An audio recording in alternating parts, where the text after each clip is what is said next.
Okay. All right. Good morning, good afternoon, good evening to everybody that's joining us. I know we're having some technical difficulties, but those who are with us, thank you for being with us. If you have no audio, please try joining again with the Zoom link that is in the chat. And I know you probably can't hear me, but I'll send it again. So it's in the chat now. So Mark, thank you for being patient with the program here. I'm just going to turn it over to you, Mark. We'll get the class going with the reading Japanese designs and landscapes and gardens. So the class is all yours. Great. Thank you, Ken. So let's see. I think I'm somewhat of an outlier. I live under a rock, and so I actually have, this is probably my 5th Zoom meeting and the first one I've ever actually hosted. So let's hope it goes smoothly from here on out. We've had a little bit of wrinkles, and I hope everybody's able to join us soon. So my name is Mark Bourne. I trained in Japan. I trained in Kyoto as a Japanese gardener. I apprenticed for 4 years there. And so this lecture really is kind of about how I learned to approach Japanese gardens as an apprentice. So training in Japanese arts is kind of notorious for being it's a year-long process.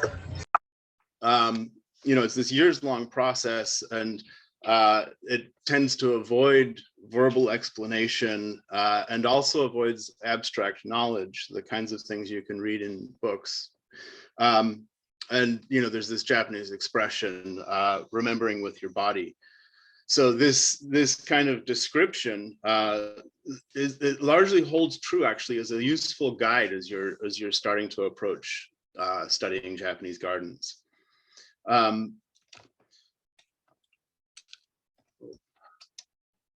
Looks like, oh, there you go. Good. So kind of the obvious drawback to this model is that in a way it kind of suggests that access to the art is limited to people who have years to devote to this kind of study, or you know, this kind of, they don't have access to a teacher, or you don't have access to spend, you know, 4 years or 6 years in Kyoto learning Japanese and really studying these gardens. And I can't really offer you any way around that, but I do hope that today I can at least offer you a candle that you can use to light your way as you kind of work through your own interest and your own passion about Japanese gardens. So as an apprentice, the thing that I learned to do was to ask simple, direct questions, to just kind of really look at the garden and observe the garden carefully. And I kind of arrived at this process through, before I moved to Kyoto, I'd read probably a dozen books, and since then I've read more. And, you know, anybody who's read about Japanese gardens will have kind of seen these things, like, you know, there's this book. This is a reproduction of a print that's been republished many times. This is first published in the early 18th century. And so, you know, and if you look at this, it's very rule-based, right? You know, if you have stone 1 here and stone 2 and stone 3, and then you've got hill 1 and hill 2 and, you know, the water basin. And when I was an apprentice, when I kind of first got to Kyoto, I walked around the gardens and I was trying to, you know, see this. And I over time, I kind of arrived at this point that I couldn't see in the gardens I was looking at anything that actually looked like these gardens. And then recently, I found this article in a Japanese journal.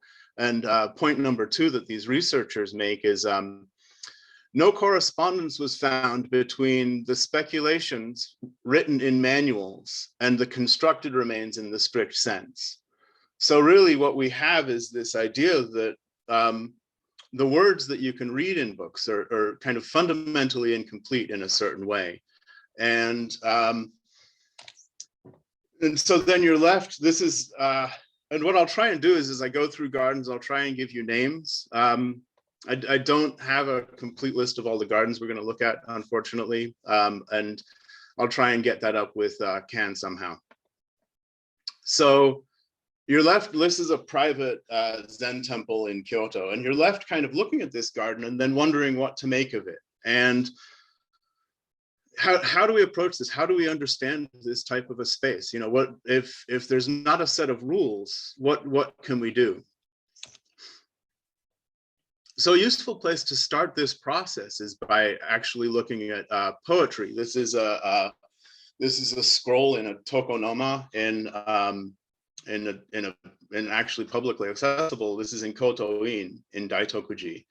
And the scroll reads in English, one bird cries and the mountain silence deepens, the silence of the mountain deepens. So this is part of a Chinese poem that was written in the 11th century. And when we look at this, as we look at poetry, poetry is kind of similar, you know, it's words, right? And so it's similar in a way to rules to the extent that it's words, but the meaning of this poem is actually somewhere beyond just the words that are there. So the poem is pointing you beyond the actual words, that the experience that you're having is not in the words themselves. And this is kind of the key to getting started, is that the experience that you're having is an emotional experience. There's part of this that's in the words, but there's part of this that's in this other realm of your awareness. So then we look at this ink painting by Yokoyama Taikan. It's an early 20th century Japanese painter, and the title of this poem is Hototogisu. So Hototogisu is a bird, and Hototogisu, the saying about Hototogisu that is most relevant here is that if you hear Hototogisu, you have 10 seconds to see it.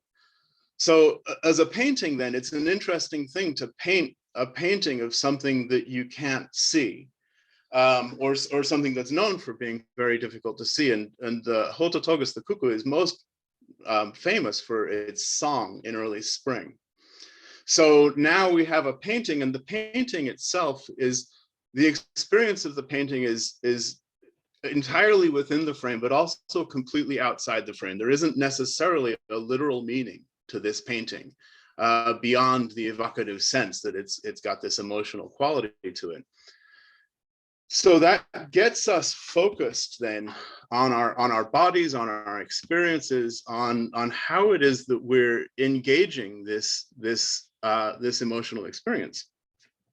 And so kind of with that first step, the next step I'd like to make while we're looking at this painting is to think about an idea that a lot of people talk about, which is kind of positive space and negative spaces. This, 20th century modernist, European modernist architectural idea that you have positive and negative space. You have this kind of binary. And when you look at a painting like this, there's some parts of the painting are open, but so much of the dynamic energy in this painting, almost all of it, occurs in these types of spaces that are intermediary. So the photographer Ansel Adams once said that when he would take a black and white photograph, almost nothing in the photograph would be black or white. So that positive, that binary pairing is actually almost none of what's actually happening. In the entire life of this painting and the entire life of Ansel Adams' photography occurred in that whole intermediate range of grays and the different kinds of relationships you get with grays. So if we start to work then with this idea of gray space, then we can look at, this is a birch forest in Iceland. Iceland has been in the news again lately, and I had an opportunity to travel there for a conference several years ago, and got myself out into the countryside and was in this forest. If we look at this forest, there's trees and there's brush and there's open space. But the thing about it is that this whole forest exists in this kind of intermediary zone between, between this binaries of positive and negative. So this is the garden Gyoji. This is in the Saga district of northwestern Kyoto. And here we kind of again have this, we can start to look at how you would take this idea of kind of non-binaries. You compare these two really contrasting tree trunks. This is a Japanese maple and a cherry tree kind of right next to each other, and this backdrop of timber bamboo. And you can pair these two in a way that relationship between the two occurs in a kind of a broader setting where you know, these spaces aren't entirely open, right? You have this whole group of spaces. So this is one of the keys then to looking at Japanese gardens and understanding Japanese gardens is that you think about the relationships and kind of where you are in kind of open space or more densely planted space or more densely arranged spaces, and how different kinds of pockets of space open up. So if you look at this plant in the foreground, let's see if I can get, oh, there's my mouse. So if you look at this, you know, this plant isn't just a solid green mass, right? That there's this kind of openness to it. The word in Japanese that we would use for pruning, sukashi, is this word that that means you know, to allow air or to light to travel through. So, you know, here's another view of this and you can start to see how these kinds of spaces, this open space in the background, and this kind of that these spaces aren't a simple binary, and they're unified at the ground level by this plane of moss with a stream running through it, and then kind of accented with the lantern in the foreground. So the other thing that starts to happen, and here again we can see this grove of small Japanese black pines that's been pruned. This is the entrance to Nanzenji, which is a temple in kind of north. It's not quite as far west as Saga, but in Kyoto. So another understanding that I'd like to introduce with this slide is that, properly speaking, this is not a garden space. This is the entrance to the temple. And so it's, when we use the word garden, when I was in graduate school, we used the idea of built environments, which is quite a cumbersome idea, but it kind of encompasses this full range of things that goes from formal gardens to entryway paths to pathways to buildings. And allows us then to look at things and think, and this is actually also relevant. The built environment in the US is much less structured and organized than the historical built environments that you'll find in Kyoto. But you can still start to think about different parts of your garden differently, or you can start to look when you're visiting Japan. You can start to look at how these different parts of the garden are organized and arranged and work to kind of produce a sense of the space you're in. So, and then, so we can look at these, right? And these are two spaces that are not gardens at all. These are both from the temple Midera, which is in Otsu outside of Kyoto, quite an old temple.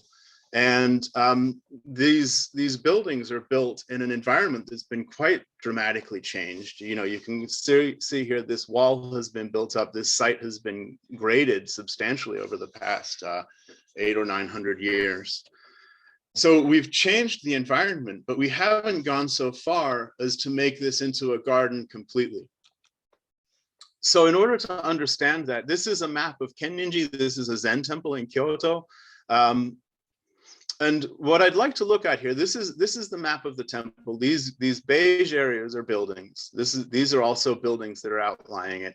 If we look at the satellite view, we can see a gate here. This building here is the Hatto. This is this building here. This is the Hojo. These are the kind of office buildings attached to the Hojo. These are courtyard gardens that we'll look at here. This building here. one of the most significant things about Japanese built environments is that this line that I'm tracing with my mouse right now is a wall that people talk about. You'll often hear this, that in Japanese gardens, interior and exterior are blended, right? What's actually happening is that this wall, I've lost my mouse again, there you go. This wall is 10 feet tall and 4 feet thick. And it has a gate here. There's a small gate that we used to use for access for gardening here. There's access through these buildings here. And I believe there's perhaps one gate on the north side of this. So this perimeter wall actually forms the barrier between this space, which is outside the garden or outside, and this space, which is inside. So these garden spaces, when you look at them in terms of cultural activity, these garden spaces are interior spaces. And so there's a whole range of different types of garden spaces. And I'd kind of like to take a look through that so we can start to understand how these are being structured. So this, I've included the little map down here. This is this path here. If you're entering as a tourist, you're going to go in through this gate or through this door into what used to be the offices.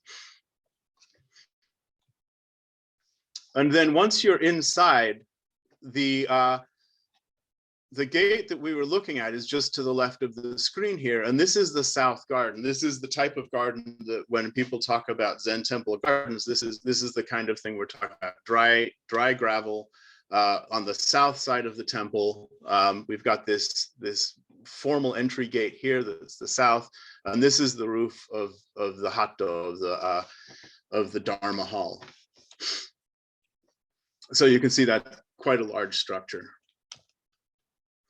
So this, now we've gone from here where we were looking at this south garden, and now we're looking here at this courtyard garden. So these pavilions, these buildings enclose these small gardens.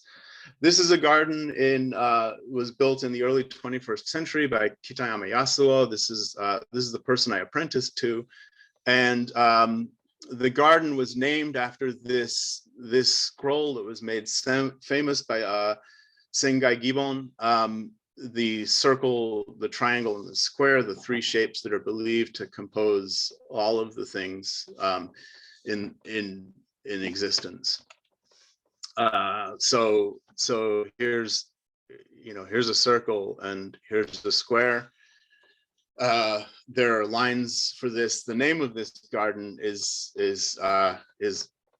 that scroll, so it doesn't have a name that you can say easily. This is a second courtyard garden. This is the Choonte. This is again immediately north of the garden we were just looking at. The thing about this garden, and it's unusual for Japanese gardens, that they're typically designed to be viewed from one position. And this garden is designed to be viewed so that however you look at it, you appear to be looking at the face of the garden. So while we do that, I'd like to kind of take a look around this garden and start to think about these ideas, this idea of how things are interacting in space, how we can understand, these relationships. So there's elevation, there's distances between objects, there's kind of the shape of the objects of themselves that gives you a sense of motion sometimes. So as we move around this, you can, that from any given angle, the background changes so you can see that you're moving. And then the stones also appear to be quite different. Yet they kind of retain a sense of balance, that there's this dynamic balance to this stone group, however you look at it. This again is the work of Kitayama Yasuo, and it's also early 21st century, so it's roughly 15 years ago. And then that, they're just the water basin, the single drip of water, kind of these moments as you look at gardens. So as we continue to move through the temple, we're now looking at this building here. And this is another place where this idea of garden kind of, in comparison to the spaces we've just looked at, the two courtyard gardens and the south garden, this garden, this space, it's much more difficult to interpret. There isn't any kind of easy, there's no focal point, there's no stones, there's this kind of growth of trees. And this is quite common, that on the north side of temples, you'll find garden spaces that don't kind of provide the immediate punch, the immediate focal attention of the south gardens or the courtyard gardens that you find in temples. And so then as we get further north, now we're back at the northeast corner. This is a tea garden, and you can see in this tea garden this large open space in the foreground, the stepping stones, the well, this path through here to another section of the garden. Pay attention to how these plants have been planted, that there's a clear division here, yet the division remains somewhat open, right? So this kind of structuring of space using materials that are porous or materials that are open, and you very rarely see something that's just a completely dense green screen.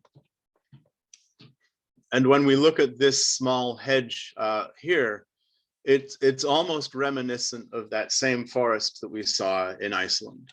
And the same is true for this, that trees have trunks, that you have this kind of open space in the garden. This is a garden, this is Torinin. This is a Zen temple in Myoshinji in Kyoto. And one of the things is that, as you look at this, then really kind of looking and thinking that you can have these flowers, you can have this sense of softness in the garden, that you got this much denser mass here of this plant. And so you can deliberately work with those kinds of ideas. A lantern and a stone basin here attached to a tea room that's connected to the temple. This stone feature, and then these pathways, and so this relationship of different types of spaces in the garden.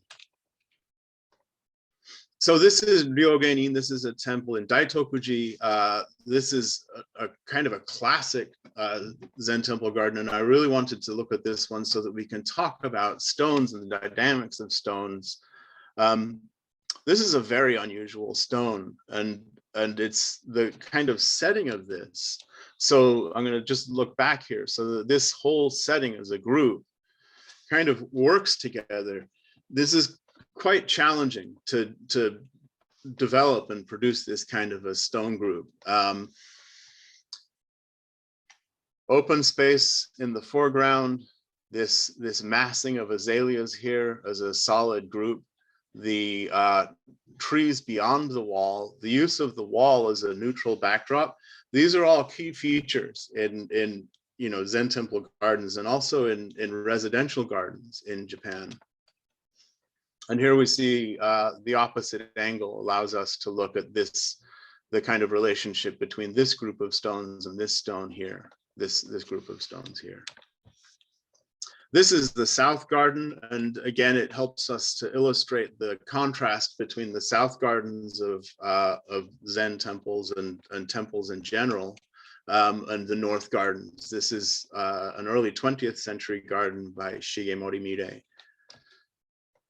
So this is another south garden. This is in Entokuin. This is a Zen temple in the Higashiyama district. Here we have this massive stone, and then this group of other stones kind of in here. And this is quite a common style of setting stones that if I thought I had Nanzenji next. So we'll look at Nanzenji, which is another garden, I think, in a little bit. But this kind of offers us another way of much denser planting, kind of these hidden nooks But again, see here underneath this camellia, the ground plane remains open. This is Pieris japonica, the same thing. And this background planting here is azaleas, and this large hedge here is an oak. This is the North Garden, and one of the narratives that we kind of inherit about Japanese gardens, it's quite a recent narrative actually. So the term Zen garden really came into existence around 1935. It's likely that the first time that term was ever used was actually in English by Lorraine Cuck in a book she wrote in 1935. So this means that for the 400 or 500 years that these gardens had existed when they were built, and when for the first several centuries of their existence, the way that we understand them now was not the way that they were built or understood. And as a designer, as an apprentice, that's actually a very important distinction to make, that if you want to kind of understand the art, you really have to get to the source. You have to go back to that point of departure. So part of the Zen narrative is this idea that Japanese gardens are harmonious and peaceful and meditative and contemplative. And these are all things that are true, but it's also quite a narrow emotional band to, if, for example, to go back to the idea of painting, if you were to say that, painting is meditative, or if you were to look at the Western tradition, where so much of Western painting is really, very Catholic in the Renaissance. If you were to say that, oil painting is religious, is Catholic, and you can say that about a lot of early painters. You can say that about Michelangelo, and you can say that about Da Vinci, that there was this huge Catholic influence on their work. But there's also this other dimension to them. So this garden was as part of Entokuin. It was built as part of Momoyama Castle, and it's a garden for a samurai. It's a dramatic garden. It's a powerful garden. It's moving. It's stirring. And when you kind of open up yourself to looking at that, this is one of the first gardens I worked in extensively. I worked in this garden for probably 10 weeks the first summer in Japan. And it took a long time to understand that, because I'd kind of expected this, these kind of quiescent gardens, these gardens that look more like this, that are very kind of serene. This is the south side of that temple, and it's a similar age, and these are dramatically different garden spaces. So this is a project that I did. It was my own house in San Mateo, and with the idea of kind of opening ourselves up to a variety of different thoughts about the garden, I set a 4-stone group, which is depending on who you ask, is an absolute no-no. And for the person, apprenticing to Kitayama, he was always encouraging us as apprentices to challenge what we understood about gardens. And so the thing about a 4-stone group that actually matters is that it's a very difficult group within the kind of sense in Japanese design of balance and contrast and arranging these different kind of forces and energies in the garden. It's very difficult to achieve that with 4 stones. And so the goal then for me was just a challenge. Can I set a 4-stone group and have it stick together? And then, kind of very deliberately using this, it's an Eichler home. And so there's this kind of blend. There's this kind of juxtaposition of kind of modernism and these classical Japanese lines. I grew it out with grasses, and so in the wind in the summer, I used to really enjoy kind of just watching this kind of sea of grasses and these stones in that sea of grasses.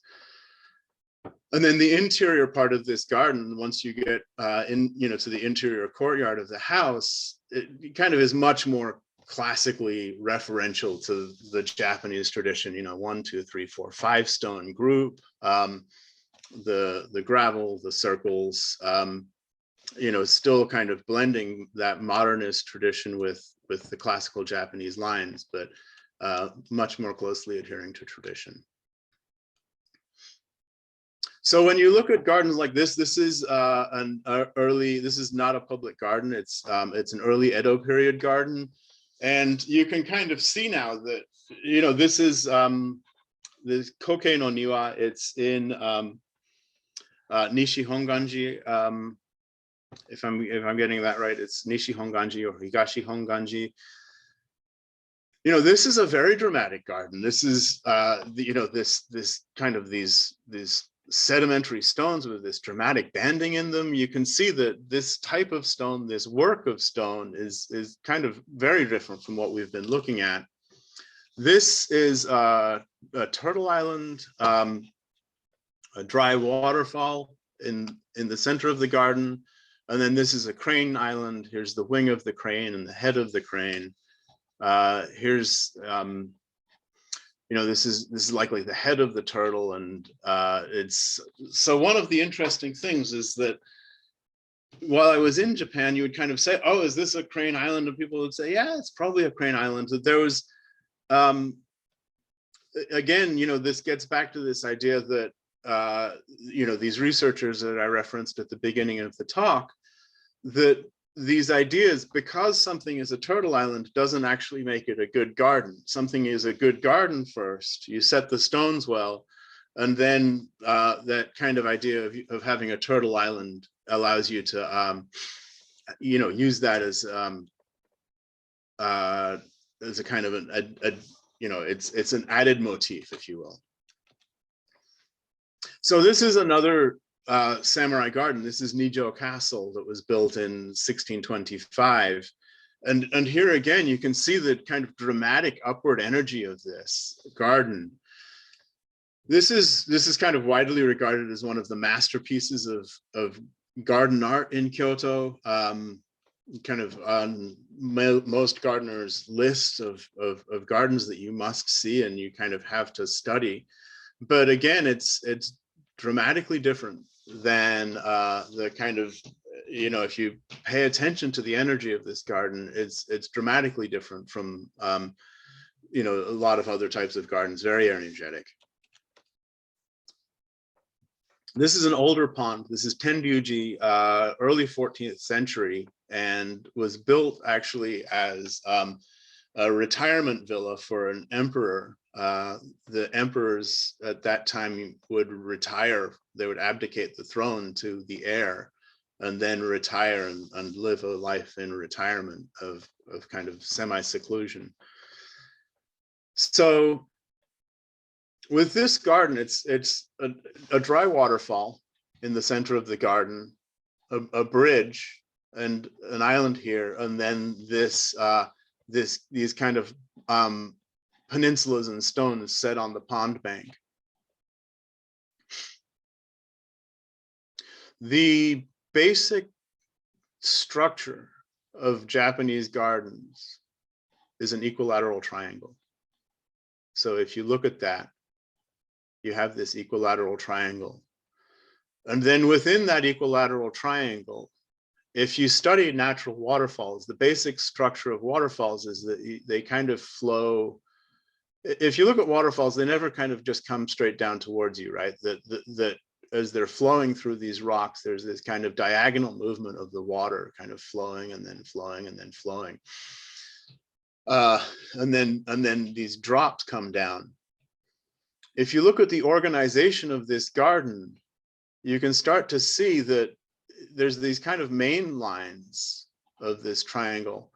And then there's these secondary lines. The stones are kind of arranged on these lines that echo that core triangle, so that you position the stones somewhat at the vertices. Now, if you do this too literally, your stone group is going to just look like an equilateral triangle in the middle of your backyard.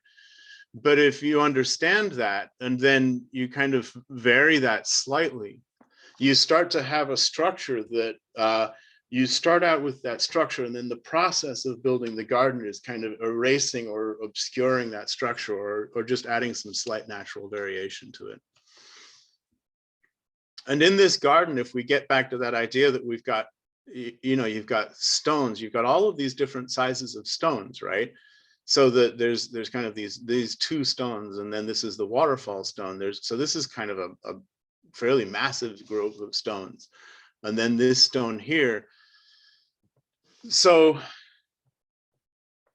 that process of observation, right? That if you sit down and you start to look at how large stones and small stones, stones with peaked crowns, stones with flat crowns, stones with rounded crowns, right? So when we talk about the crown, we're kind of talking about this part of the stone, or this part, or this part, right? Or for flat stones, you'll have this large flat surface, or stones like this, and then you can talk about the shoulders, and you can talk about the face. So if you start to just observe and rather than trying to take a logic and apply it to the stones, if you look at the stones, you can see all of the different ways. We've looked now at kind of several really dramatically different gardens by a number of garden creators, and you can see that they're all using stones, or if you go back and look, or if you start to look at gardens again, you can see that they're all using stones slightly differently.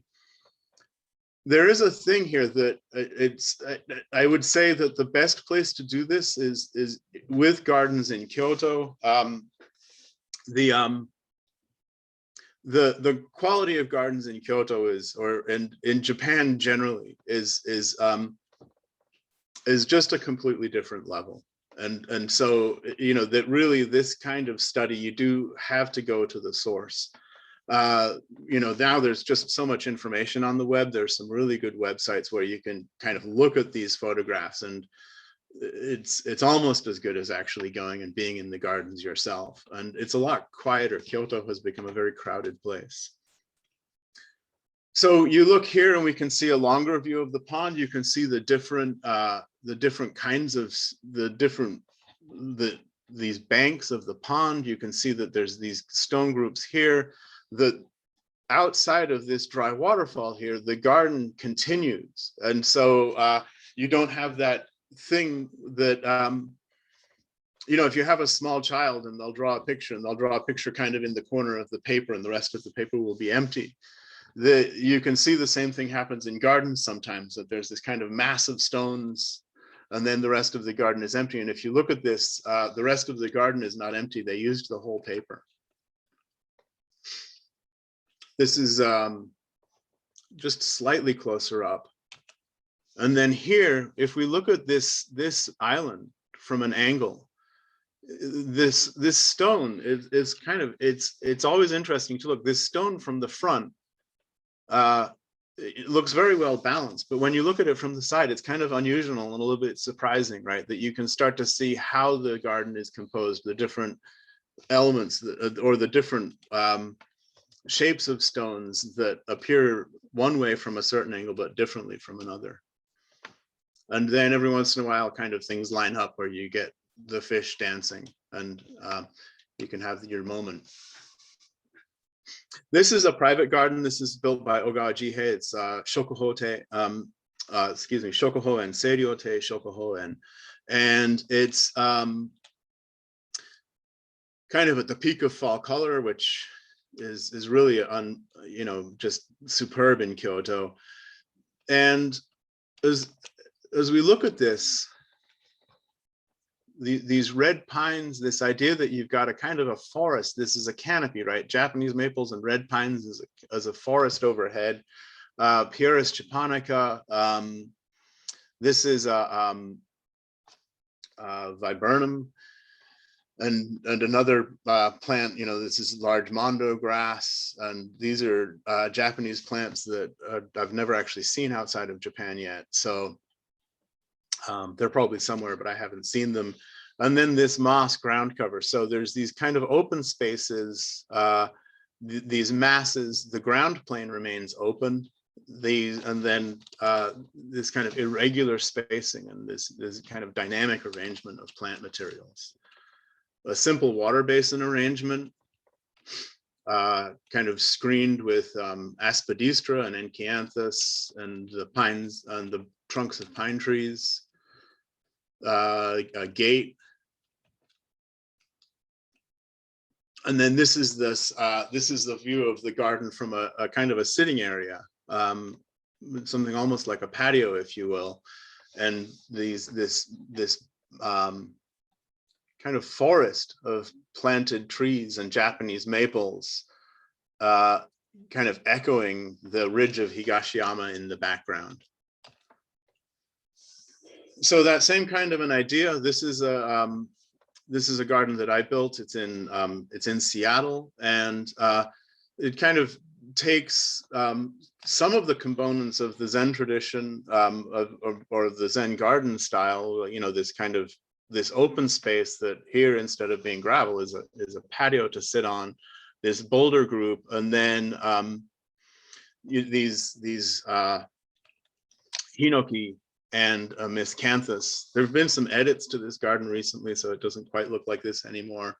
But you can see, you can take that same set of elements and just bring them into, you know, especially modernist, but really a Western tradition setting fairly easily.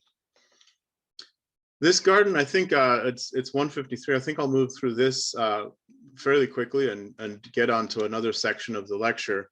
This is late 19th century garden, also by Ogawa Jihei. Kind of interesting to look at this water basin here.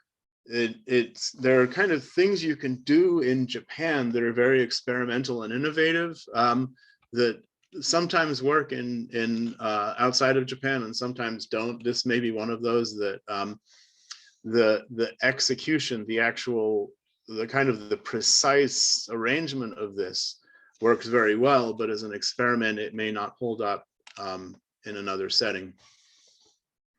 Large stepping stones. The water basin we were looking at is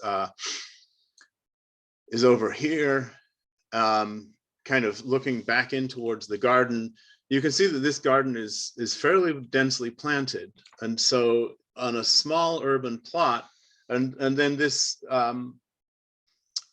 this was made for somebody who was making cloisonné, and you know, there's kind of, it's a private garden, right? So you don't see a lot of private gardens, and you know, you see Zen temples, or you see large estates.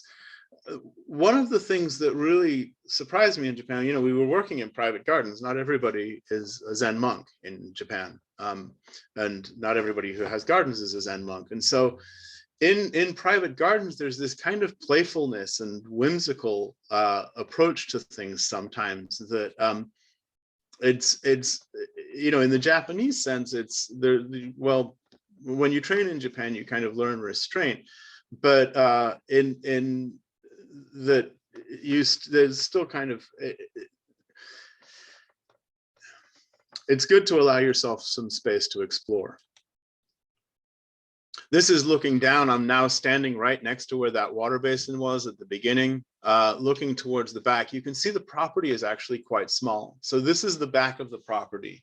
And really the thing I wanted to look at with this garden, the point I wanted to make is that in Japan, the enclosures become part of the interior design, that you kind of design your fences, you design your walls, or you design your screens in such a way that you don't need the perimeter hedge, that you take the garden right up to the edge of the space, and you actually use that edge of the space to give yourself, you know, this tree now stands out against this fence and this, you know, this lantern. So there's an opportunity there to kind of expand things much more dramatically.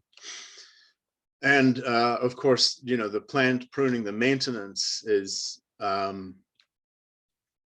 much more intensive, I would say.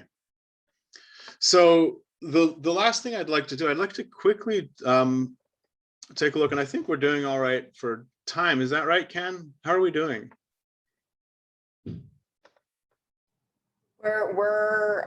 We've got about an hour left, so we're doing real well. Great. I'd set out to try and produce a kind of a slightly over a 1 hour lecture and allow some time for question and answer. And so I think it sounds like we're good. So this is Obain. It's a Zen temple in Daitokuji. And we're now looking, we're standing at the threshold of the gate. And if you remember that at the beginning of the lecture, we talked about the idea that this gate, that there's this perimeter wall, these temples, and historically, when these temples were being built, the mansions of the elite, also the mansions of the aristocracy and the samurai, all had these perimeter walls. So the division between interior and exterior happened at the perimeter of the property. And once you'd crossed that perimeter, everything then was some sort of interior space. It was either interior space that had a roof over it, or it was interior space that did not have a roof over it. So we're looking in just through the front gate at the front entry path. We have this really simple path. This is granite. If you pay attention, one of the really remarkable things about gardens in Kyoto is that the overwhelming majority of garden paths in Kyoto are salt and pepper granite. So for this is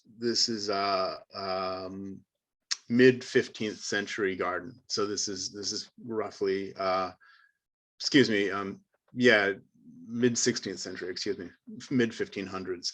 So this is roughly 500 years old. So for at least 500 years, Japanese gardeners have been using black pines, camellias, salt and pepper granite, boulders, the same type of boulders, and moss to make gardens. And they've got this really simple range of materials, and the way they handle the materials enables them to always have a somewhat a fresh appearance. So as you look at this path, there's my mouse.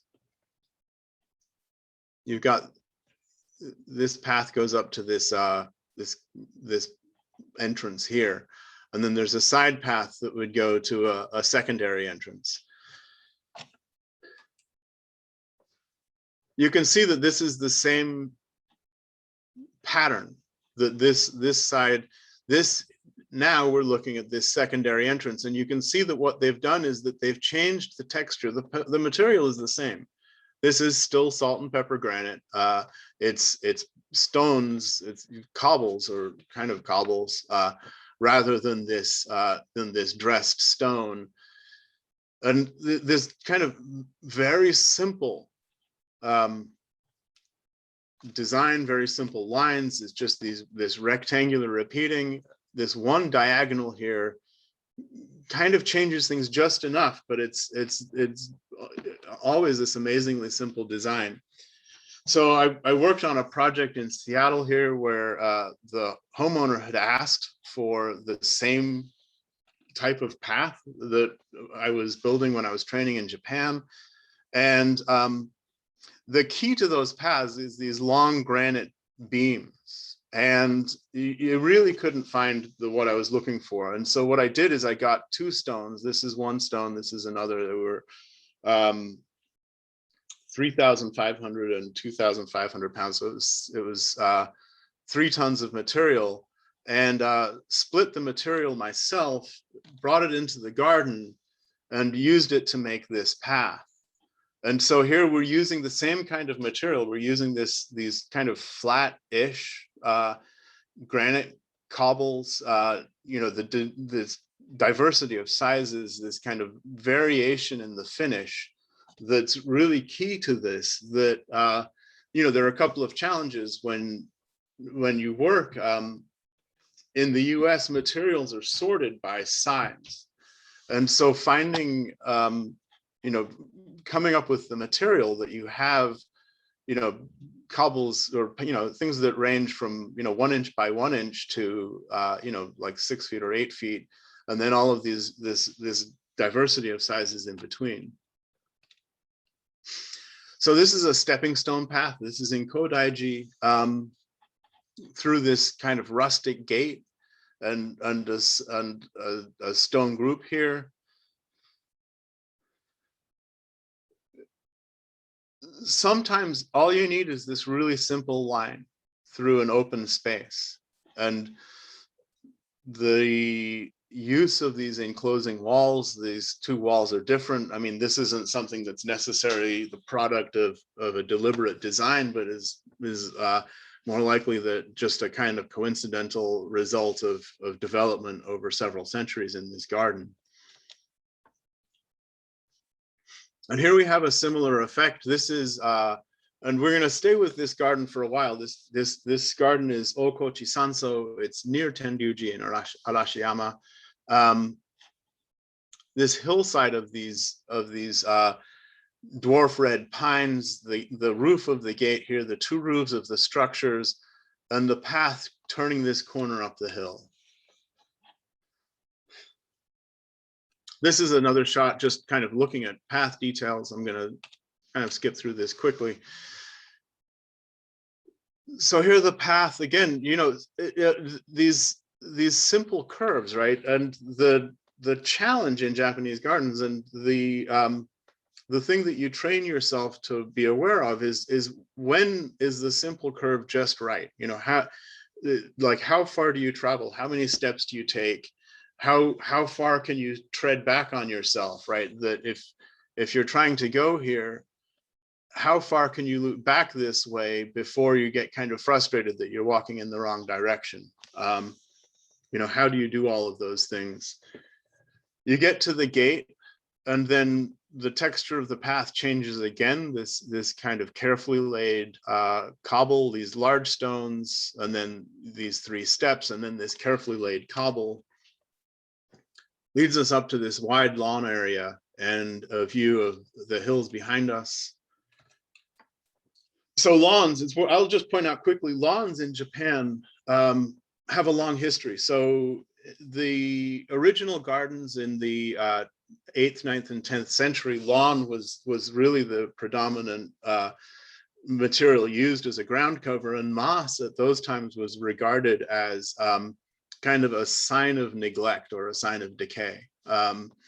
So it seems worth pointing that out, that when you see these lawn gardens like this, it's more often a reference to the deeper Japanese tradition than it is a designer stepping out of the Japanese tradition and trying to reference the European tradition.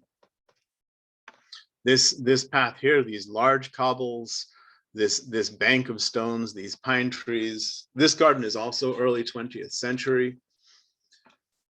And here we have the path carrying quite dramatically up here across this dry stream and kind of into this ravine, right? So getting back to this idea that you have this diversity of experiences and this diversity of emotions that you can go through. This narrow ravine is quite exciting to walk up. And here the path is much slower. It's just a wide gravel path. And this gravel path then comes to this moss area. So this is clearly a really large estate. And one of the things looking at this is that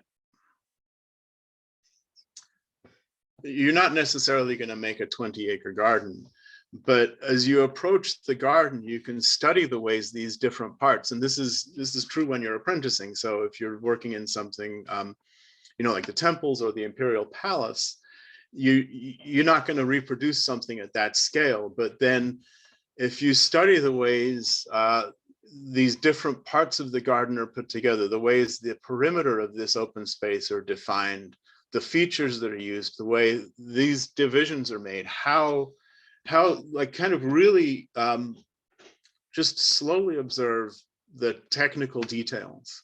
And it's not necessarily, you can't read a book and after a couple of weeks or a month or two of kind of reading this book know the answer, but the answer that you'll get to is much more rewarding. This is looking back at that space from the building. This paving, typically when we did paving like this, you would only minimally work the stones. So these are natural stones laid as found. And so all of these edges then are going to be the product of just natural processes. And, you know, it's really that, the craft is always really rewarding to engage in kind of that level of production. A water basin and the stepping stones associated with that. Another cobble path. And then here we have a path composed of roof tiles with these kind of stones set in. These bamboo barriers are something that are added to gardens when they open gardens to the public. And it's always a mental exercise that I would try and engage, that if you removed these barriers, what kind of a space would this be, right? There's these banks of plantings, and then the path flows through this open space, and the space kind of flows across the path. So on that note, this is Kodaiji. This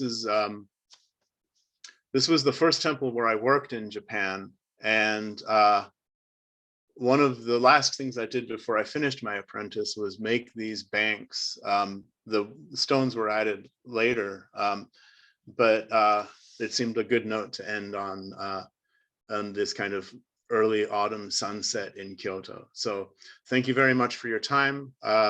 I think we have a fair amount of time left for question and answers. And Ken, I understand you're going to kind of moderate that. Is that correct? Yes. Yeah. I haven't had many questions in the chat, but let me go back and just sort of share some of the discussions via chat here.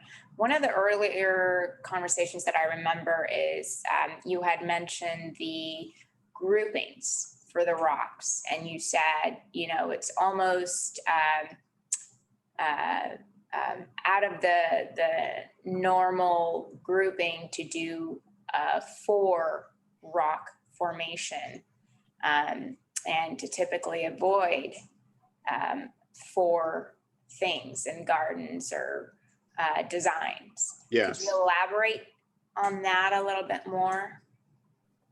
So, I mean, there are 2 explanations. In general, the number 4, shi in Japanese, is synonymous with death. So that's not considered too favorable. And so there's that kind of one explanation, and kind of thinking about setting 4 stones in my own front yard. I mean, you know, I'm not Japanese, and if I sign up for everybody's superstitions, I'm going to be fairly well constrained from doing anything at all. From a design perspective, which is what I think is much more interesting, and I can't quickly flip through my slides here, and so I don't think I'll be able to go back to that. From a design perspective, with Japanese design, if you have this triangle, and then you start with 3 stones, and then you go to 5 and 7, and then from there you skip 9 because 9 isn't such a favorable number. If you have this triangle, a stone, I mean, a 4-stone group almost always kind of settles itself into some sort of a square. Or it settles itself into some sort of a division where the dynamic balance, where you have kind of, you know, two moderate stones and 1 strong stone, or some kind of variation of this dynamic relationship. Actually, I will kind of flip through. Let's see if we can just find a stone group to look at.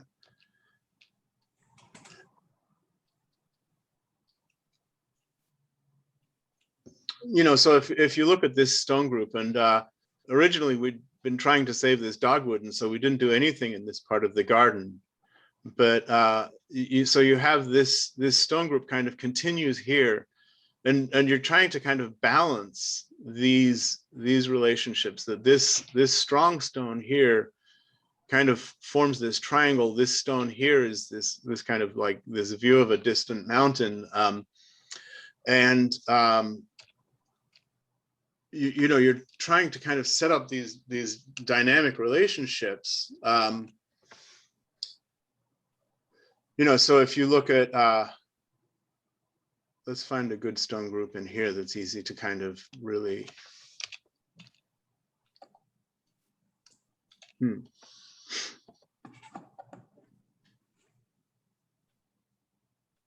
So if we look at this bank, right, we can start to kind of look at 1, 2, 3 stones, 1, 2, 3, 4, right, 4, 5, 6, 7. You kind of have this zigzagging, right? This kind of, you know, a zigzag, if you think about it, is just this series of triangles, right? And you can start to kind of follow these lines. When you reduce that number to 4 stones, it's very challenging to actually avoid this kind of becoming 2 versus 2, or like 3 and, you know, like 3 stones and 1 outlier, or 3 stones and 1, you know, or 3 stones and 1 outlier. So that challenge really just for me was about understanding the craft and really pushing the limits of what you can do in terms of stone selection. You know, again, we've kind of, I anchored this stone with this group with this massive stone. And Ken, you'll recognize this material. You know where it came from. You know, and then kind of the dynamic tension between these two, and then it just that, so that set of relationships and how you work out those relationships in the garden is really what I was trying to understand there, what I was just trying to play with. Yeah, thanks, Mark. Sure. I'm going to move on to a different question here. Since stone is so expensive, and depending on the geography, the location that you're in, stone does vary. Are there any substitutes for stone that folks can use? Say, the concrete was suggested, but you know, what is your take on local availability of stone material? Usually, you know, when I design and build gardens, when I compose gardens, the stone is actually not kind of really very close to the most expensive part. You know, the labor really adds up.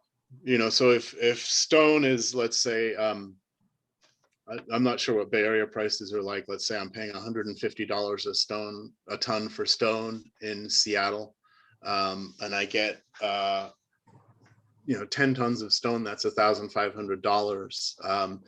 And if I'm going to set 10 tons of stone, it's going to take me you know, 3 days, and so that's already more expensive than the cost of the stone. And to set 10 tons of stone, I'm going to rent a piece of equipment that's going to cost me, you know, $2,000. So that's going to be more expensive than the price of the stone.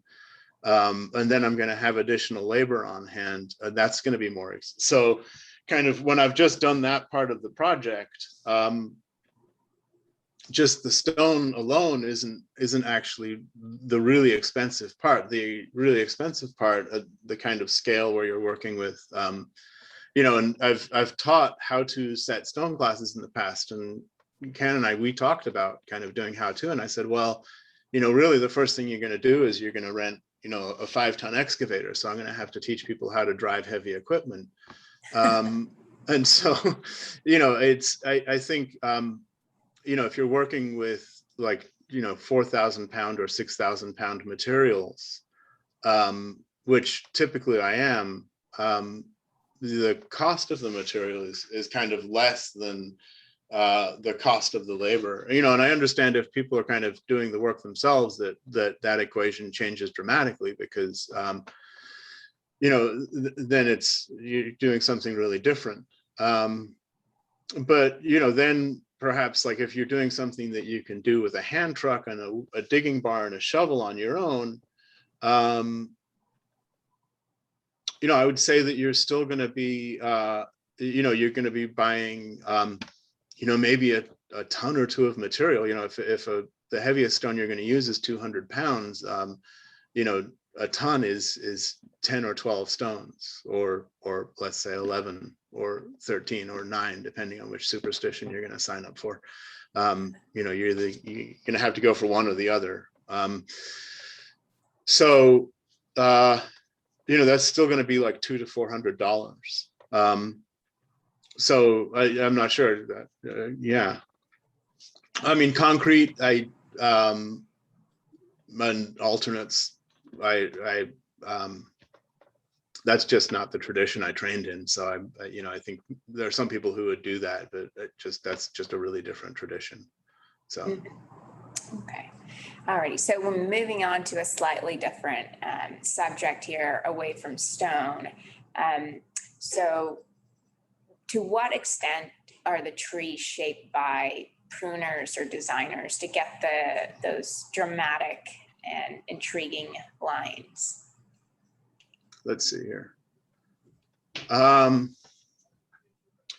There's, you know, most of the trees aren't that old compared to the gardens.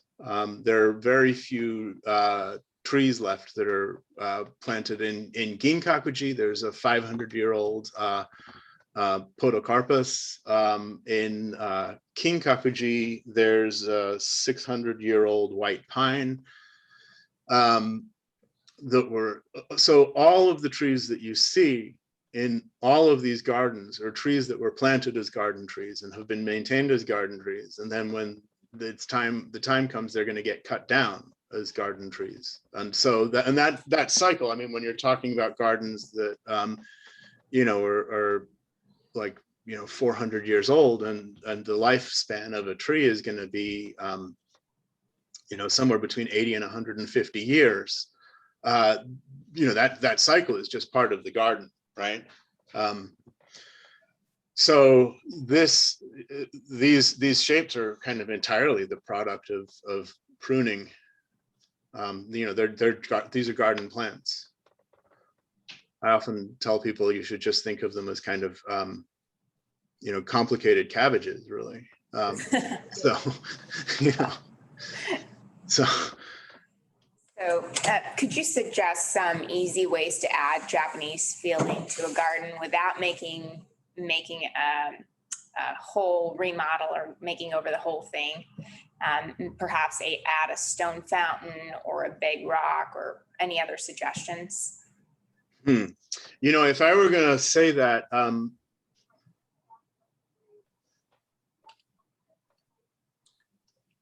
we really didn't do easy in Kyoto.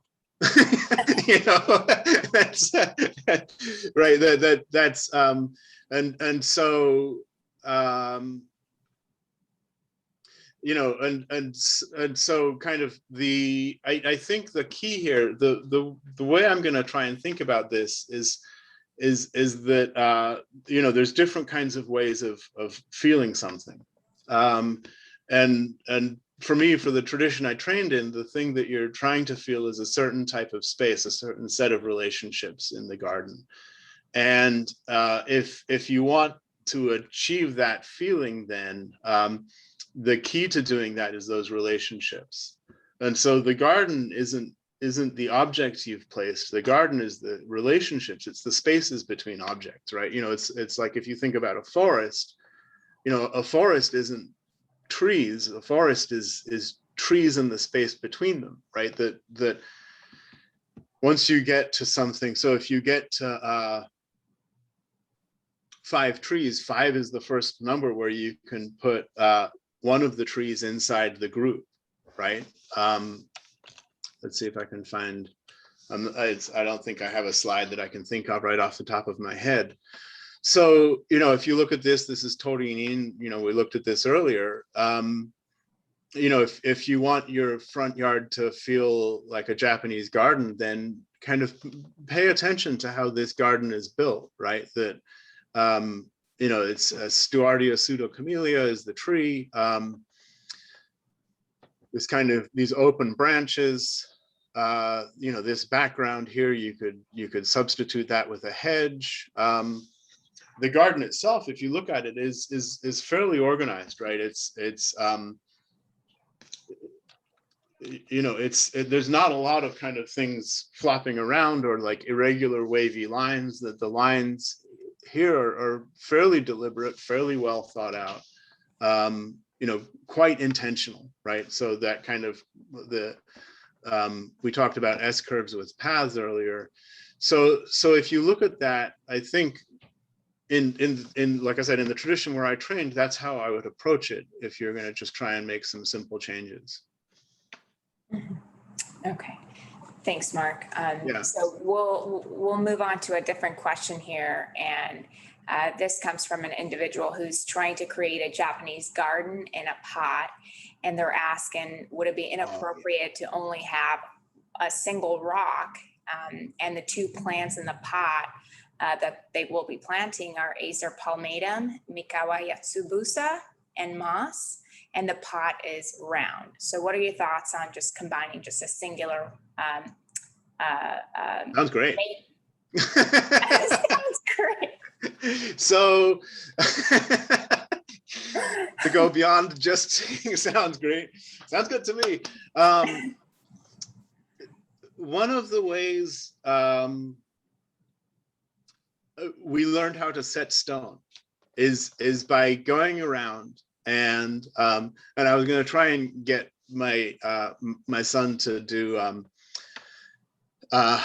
to kind of do a GoPro filming of like just wandering around in the backyard and finding stones that are kind of like that you can hold like 3 or 4 of them in the palm of your hand, right? So you don't have to start and really in all practical, you can't start setting stone by playing with 4,000-pound stones. It's just too time consuming and impractical. And so what we would do as apprentices is you'd find stones that are kind of like the size of your thumb, or the size of like one stone will fit in the palm of your hand.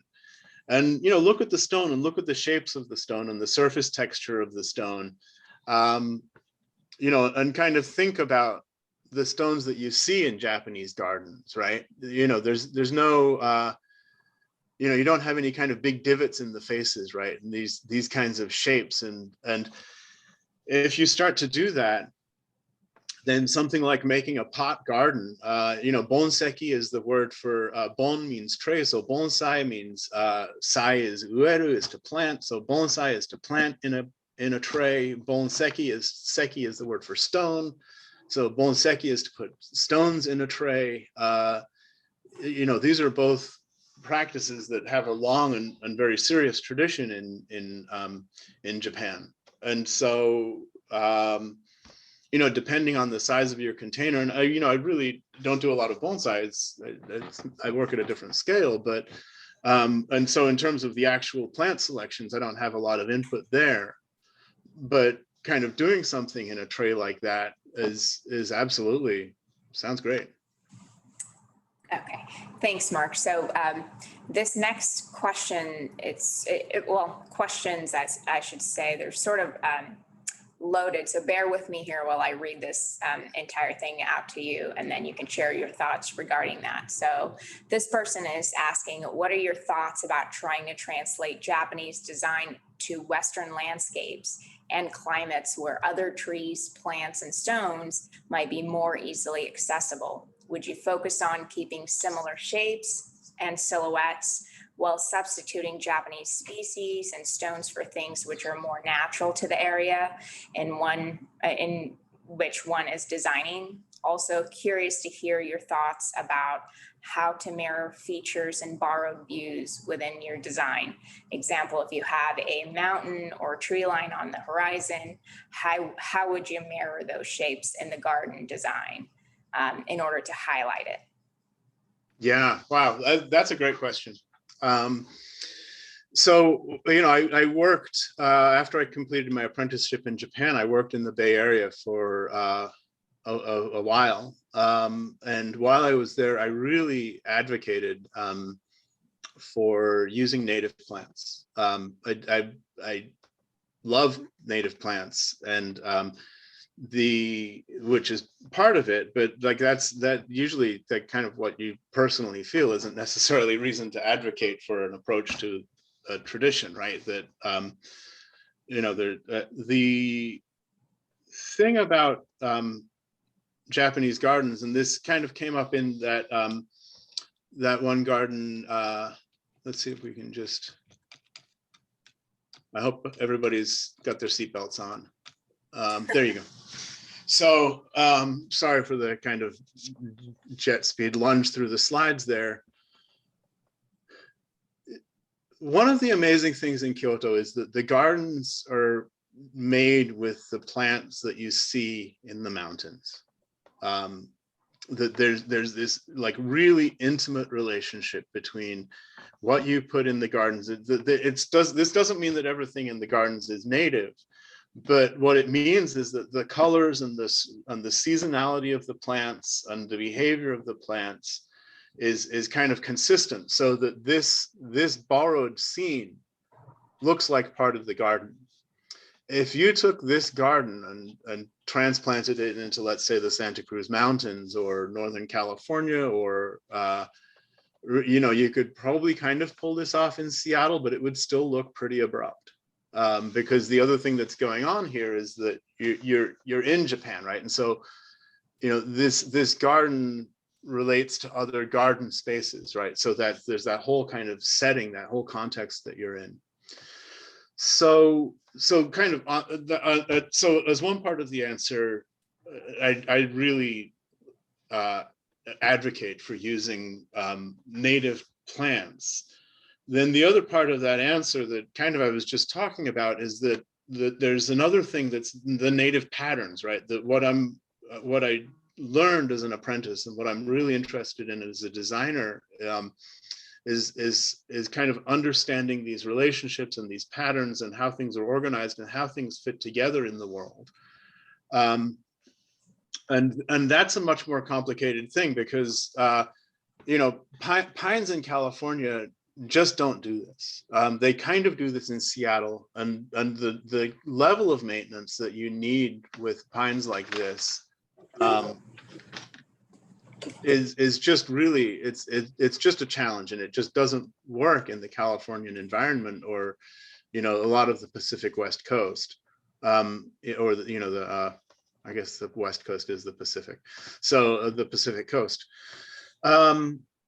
So that then kind of puts you into a position of going back and studying the forests where you live and studying how things fit together. It's really challenging. I mean, since I've moved to Seattle, which has kind of been a few years at this point in time, and it's much easier to garden up here in the Japanese style than it is in California. The way things grow, the real lack of an understory in Californian forests, the tendency for chaparral to kind of grow every which way, those are things that you just have to kind of be willing to meet the natural environment where you are in certain ways. That said, like wildflower meadows, I mean, I just love wildflower meadows, and I do really like chaparral, and a kind of a wild and rangy ceanothus, which they look pretty tidy, but when you look at the branch structure, they're kind of crazy. Mm-hmm. So I think those things are possible, and coming at the Japanese tradition from the way I do, that flexibility is there. It's gonna it's not gonna be everybody's cup of tea, but I find it I found that flexibility for myself. So thank you. That's really helpful. And following up with that question, I know you addressed this sort of broadly, but do you have any specific California drought tolerant plants that you can suggest for incorporating it into a sort of a Japanese feel garden? Ooh, That would have like a sort of a symbiosis to the landscape, and would have a true California feel to it. Because you're right, we're not going to get the pines and mosses that are grown in Japan. Yeah, the moss. Yeah. I mean, no, you're not. I kind of off the top of my head, I don't think I could probably come up with a plant list. I would, there's, I think, Cal Flora. It's been kind of such a long time since I put a plant list together for California. Coffee berry is a really good plant. Some of the ceanothuses that we just mentioned, some of the, Corylus cornuta, depending on where you are, and the climate variation in California is really dramatic. So it's it's probably pretty hard to just like come up with a list off the top of my head. Yeah, absolutely. So let's move on to another question here. So it seems that more recent garden are using much broader range of plantings and plant materials than the earlier phase of black pine, moss, and stone. How do you balance too much and quantities of a given type, single versus groupings? Is this about Japanese gardens? Yeah. Oh yeah, you should really study the early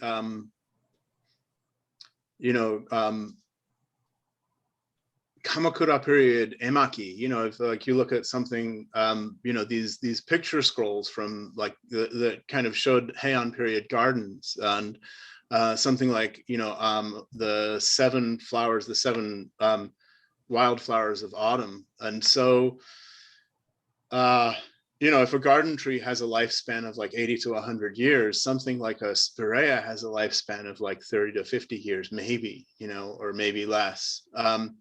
And so historically, there's a great diversity of plants in Japanese gardens. And if you kind of go back and look at this garden, right? This is a private garden. So, the temple gardens tend to be austere. They tend to have a narrower range of plants. And just because of that institutional context, that temple context, the temple isn't really a place to be whimsical and to kind of like play around with whatever you feel like exactly, right? Although there's like, some Zen temples are famous for having balloon flowers in the garden, and Kodaiji, where I apprenticed, was the temple where Hideyoshi's widow retired as a nun, and so that garden is famous for like Lespedeza bicolor. It's famous for the bush clover hagi. And so again, if you take as your guide, and Ken, I think one of the things I'll try and do, if we can figure out how to link it, is there's a Japanese language website, which I think is great because you'll get all of the reading content you need, because most people won't be able to read it. So I think that's probably a pretty good place, because it'll actually, it makes you pay attention to the garden and not pay attention to the chatter in your mind. So, but if you look at a garden like this, that's why I pulled up this slide. There's kind of a diversity of plants, but then there's a balance, right? A certain restraint to it. So so kind of to answer the two different parts of the question, one is that Japanese gardens, especially private gardens, and especially historically, have actually quite a wide range of different plants and flowers and things in them. And then but that's always kind of paired with a kind of restraint that and a sense of like retaining some open space. So you really have to cultivate you just cultivate that feeling for not overdoing it. Yeah, yeah.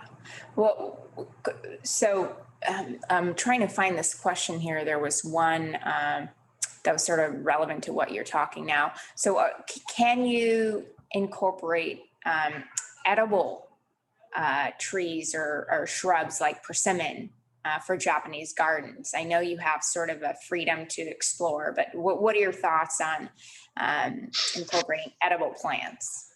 Yeah, I mean, persimmon, the slide that I opened with, that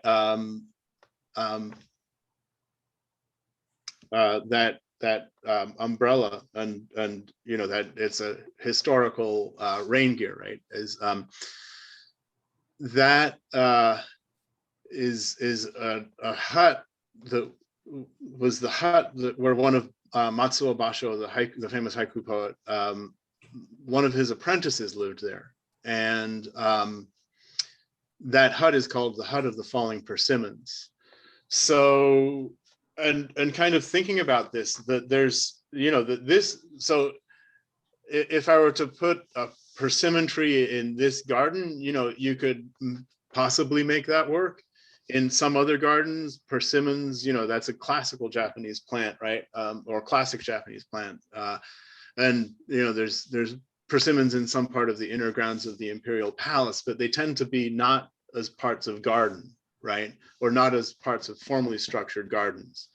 So one part of the answer is that we go back to that idea that there's a range of, you know, that everything isn't, you know, it's not that you either have nature or you either have garden, that you have this whole range of human engagement with the environment that is kind of, you know, which is what that built environment term captures, is that there's this range of building things that goes from just kind of like going into a forest and kind of cleaning some of the shrubs or pulling some weeds or opening things up, to kind of doing these really massive fundamental restructuring of the ground that is really what all of these gardens we've looked at in Japan.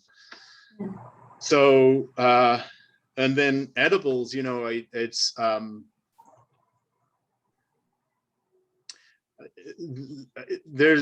it's a very difficult thing. I mean, typically in Japanese gardens, you know, you might have, like, for example, ume, the Japanese, it's actually more closely related to apricot, but it's kind of like a Japanese plum, but you won't have that for the fruit, right? And the demands of kind of food production are a certain set of demands in the environment that really don't lend themselves to the same set of demands that you would have for a garden like the, you know, this one we're looking at right now. So maybe I would say kind of proceed with caution, to boil it down into Yeah. So earlier you had mentioned a clear division at the tea garden boundary, but it remains open, not completely dense in structure per se. So is that to create glimpses? And could you share some more thoughts on how the tea garden is set out and any meanings in it? Wow, the tea garden. Okay. Here we go again. Seatbelts, everybody. We're just going to zing back there.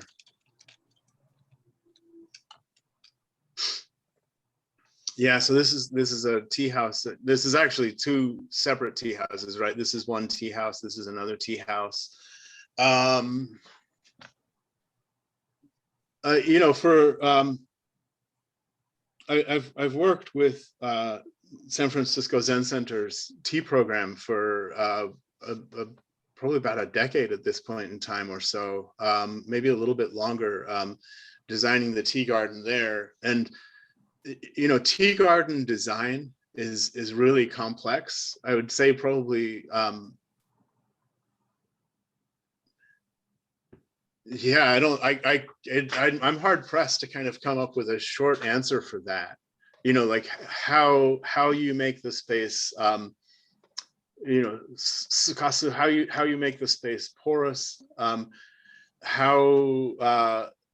you interconnect the different parts of space, how you separate different parts of space, you know, whether it's a Zen temple, like this is, you know, this is Nanzenji, whether it's something like that, or, you know, other tea rooms that are attached to temples, and, to actually the buildings as opposed to being freestanding tea rooms like this, or if it's something like, that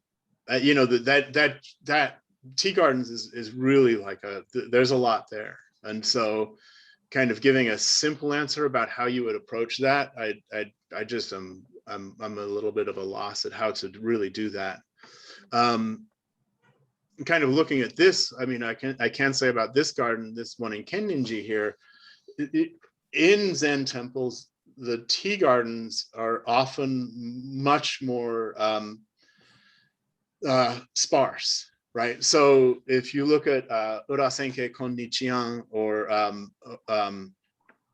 the garden at Omote Senke, which is another major branch of the tea tradition, or like kind of like Yabuno Uchi, or there are kind of several branches of the tea tradition, and those gardens are very dense and very intricate, and the spaces are kind of very different than this space. And so within Zen temples, this kind of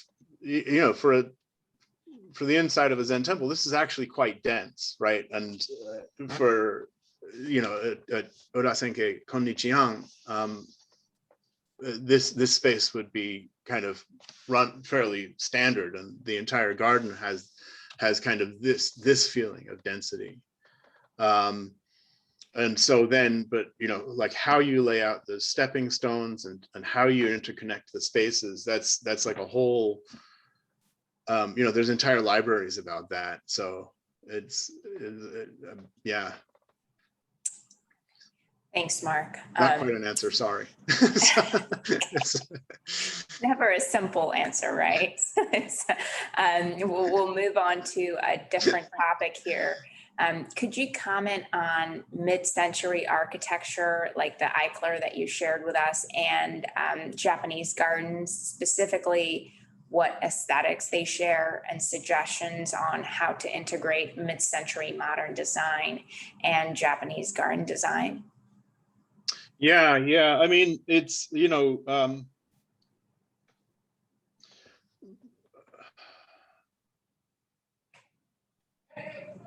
so I studied in my training as a designer. I went to Japan with the background in anthropology, which probably explains why I was so interested in actually like listening to people. And so I hadn't kind of, a lot of people go to Japan as landscape architects, and they come back from Japan as landscape architects. And I don't know what I did. So it was something a little bit different, I guess. The modernists kind of appropriated Japanese tradition. So the Japanese tradition, I think there's this idea that like there's simplicity in the Japanese tradition, and that's true to a certain extent. And so that they're kind of, I a little bit, when I think if you approach the kind of this core idea of, especially mid-century modern, of this kind of simplicity, of these clean lines and these open spaces, you can borrow kind of wholesale the garden design aesthetic from Japan, and adapt it quite well. And so in terms of like what as opposed to like, let's say you have a craftsman house, that tends to be a little bit more challenging because it's just such a dramatically different approach to kind of particularly structuring the relationship between the parts of the property that are under a roof and the parts that are not under a roof, which, that kind of trying to stay away from that interior-exterior binary. So yeah, I mean, and then in terms of like how I would actually do that, it's a little, it's there's a whole wide range of possibility there. So. Mm-hmm. Thank you, Mark. So the next question is, are pines currently being used less in gardens in Japan due to the high level of maintenance and expertise that's required to maintain that? No, I wouldn't. I don't. don't think so. I mean, at Kinkakuji, pine beetles kind of made their way over from North America to Japan, and so that did a lot of damage. But in terms of like the resources that these temple gardens have to look after their trees, it's really a different scale of order of magnitude. I mean, if you look at something like while I was apprenticing, we were working at Kodaiji. We'd have like 5 people there every day of the year, probably except for New Year's Day. And so, and the temples can afford that, and so, and we did the fine pruning for the Imperial Palace, and that garden, the small shrubs, it was chuteiboku, the small and medium plants, and that was like I think it was like 8 weeks of work every year. So I think I haven't, the pines are such a core part of the Japanese tradition. I'm not sure what you would substitute for them, really, or even that there's an idea like that. Mm-hmm. Yeah. And to what extent have you used mosses or even ferns from the immediate environment to include in the garden? Are ferns part of the Japanese landscape? Yeah, there are a lot of ferns in Japanese gardens. Maybe none in the gardens we've seen today, or I didn't notice any, but I don't tend to notice them. I mean, the Japanese sword fern is a garden plant in Japan. And then mosses in California, that's kind of that just is a nonsensical phrase. But the Pacific Northwest is covered in moss, and we use them quite extensively. That stone path that I built in Seattle, the space between the stones there is moss. It's kind of funny actually, because there's in Seattle, there's this idea that if you take moss and put it in a blender, somehow that you'll get the moss to grow. And really what you have is you have it's like basically if you put anything in a blender, it's not what it was before. Once it's out of the blender, it's not what it was, right? And so there was a couple of tricks we developed with the homeowner for that property as a really avid gardener, and there was a couple of tricks we developed for growing the moss in between the stones of the path there, because that was really a look that they wanted. Mm-hmm. In California, I think that would just be an impossibility. The real problem is that there just is too much solar radiation, right? So Kyoto is about the same latitude. It's about the same as San Francisco, but it's just so much more humid there. The level of solar radiation is completely different. So.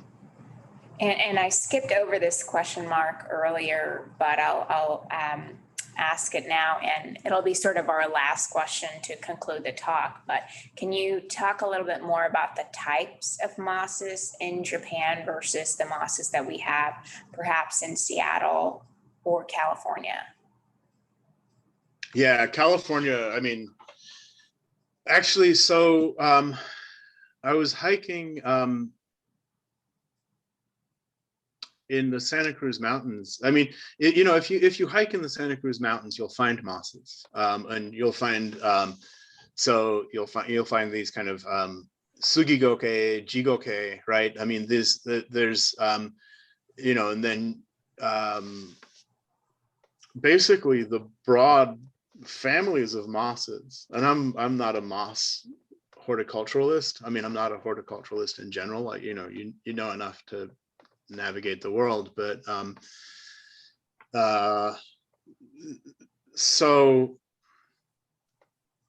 the they're kind of similar types of mosses. I think the really in Japan, the thing that is most important, there's what in this country we call the liverworts. In Seattle, those can be a real problem. And then the other one is there's kind of like what we would call mizugoke in Japan is kind of like it's almost like a sphagnum moss. It'll kind of form these thick mats that aren't actually attached to the ground.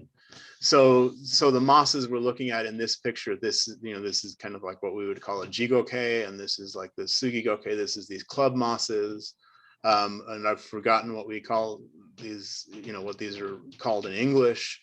These mosses kind of adhere to the ground, and so we would when we sweep the garden with bamboo brooms, it's actually good to it helps invigorate the moss. It helps pull out that sphagnum moss, that mizugoke, as it starts to get established. And then kind of beyond that, it's just, like some of it, I mean, in Seattle, if you just water a shady patch of dirt, you'll get moss on it.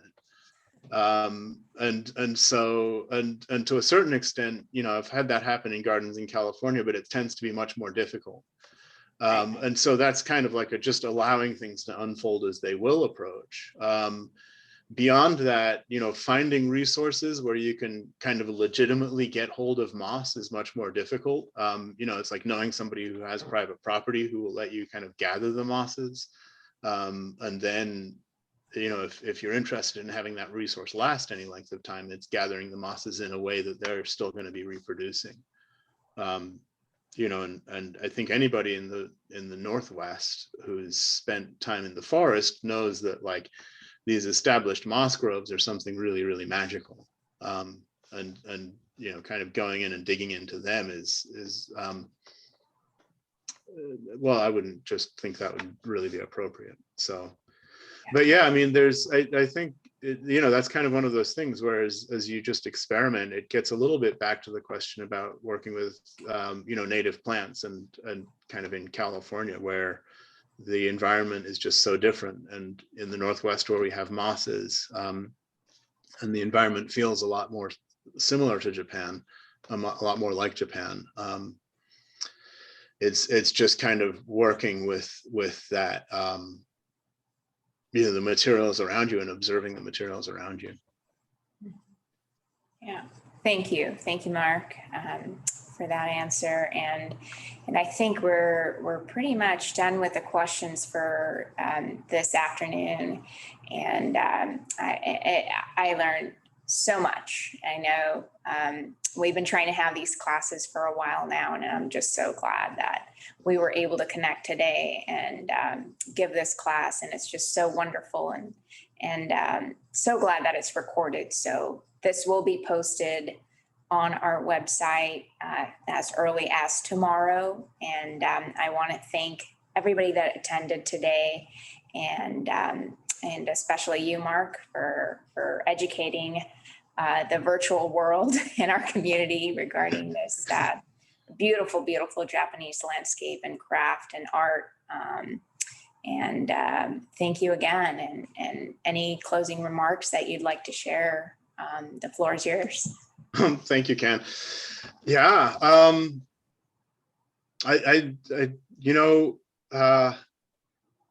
really the thing, the thing is just, it's surprisingly simple. I mean, it's challenging, but it's surprisingly simple. And it's, you don't feel with your head, you feel with your heart. And so if you just go out into the world and, when I talk to people about Japanese gardens, I've almost, I don't think I've met anybody who said they, they read an analytical paper and fell in love with Japanese art. When I talk to people, everybody you talk to, they saw woodblock print somewhere, or they had a chance to, do something with the way of tea, or they were in a tea room, or ceramics, or poetry or something that you have this direct experience. And the same is true for me. I mean, that's, like, I was fascinated with trees, and then I saw bonsai, and it was like this amazing thing. And then so it kind of one thing led me to another, and I became a gardener. And the first garden I saw was Tenryuji, and I just had to know, I had to understand that. It was never a thing about knowing, it was always something that you understand. And I think if you remember that, then it just makes the world such an amazing place to explore. I mean, there's all of these possibilities, and you can just kind of play with materials and explore the world around you. So, and yeah, Ken, it's really good to connect again. It's been a while since I've been able to teach at Lyngso. I'm a little bit farther away from you than I used to be. So thank you for inviting me back, and thank you everybody for. Yeah. Thank you, everyone. And Mark, thank you again. And we'll see you another time. And this will live on our website for a little while. So great. Watch it again. Alrighty. See you, everybody. Bye-bye. Thank you.